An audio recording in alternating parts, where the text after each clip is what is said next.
Singer Suchitra ரீசெண்டாக ஒரு இன்டர்வியூவில் மே மாதம் 98 மேஜர் ஆகிறேன் அந்த பாட்டை நான் பாடியிருந்தப்போ எனக்கு வைரமுத்து ஃபோன் பண்ணி உங்கள் வாய்ஸ் நல்லா இருக்குதுமா வாங்க நான் உங்களுக்கு பரிசு தரேன் அப்படின்றது போல் கூப்பிட்டுருந்தாரு.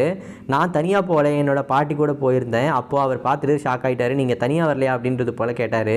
நான் வந்துட்டு எங்கே போனாலும் தனியாக போக மாட்டேன், பாட்டி கூட்டிகிட்டு தான் போவேன் அப்படின்றது போல் சொன்னேன்.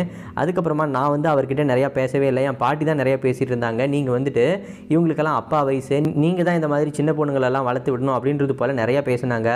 அதை கேட்டுட்டு வைரமுத்துக்கு வேர்த்து கொட்டிருச்சு. அதுக்கப்புறமா ஏதோ கிஃப்ட் தரேன்னு சொன்னீங்களாமே அப்படின்றது போல் வைரமுத்துக்கிட்டே எங்கள் பாட்டி கேட்டாங்க.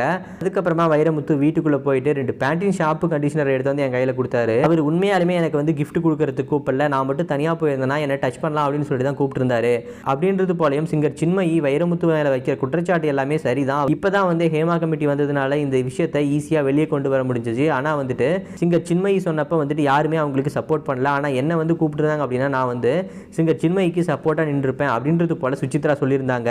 இந்த நிலையில் சிங்கர் சுசித்ராவோட இந்த இன்டர்வியூக்கு வைரமுத்து பதில் கொடுத்திருக்காரு. அதில் அவர் என்ன சொல்லியிருக்காருன்னா, வாழ்க்கையில் நடந்த தோல்விகள்னாலையும் பலவீனமான இதயத்தாலையும் நிறைவேறாத ஆசைகள்னாலையும் மன அழுத்தத்துக்கு உள்ளாகி அதோட உச்சமாக மூளைப்பிறவுக்கு ஆளாகும் சிலர் ஒருதலையாக நேசிக்கப்பட்டவங்க மீது வக்கிர வார்த்தைகளை உக்கிரமாக வீசுவாங்க, தொடர்பற்ற மொழிகளை பேசுவாங்க, பைத்தியம் போல சில நேரமும் பைத்தியம் தெளிஞ்சதை போல சில நேரமும் காட்சியளிப்பாங்க, தன்னைத்தானே கடவுள் அப்படின்னு சொல்லிட்டு நினைச்சுக்குவாங்க.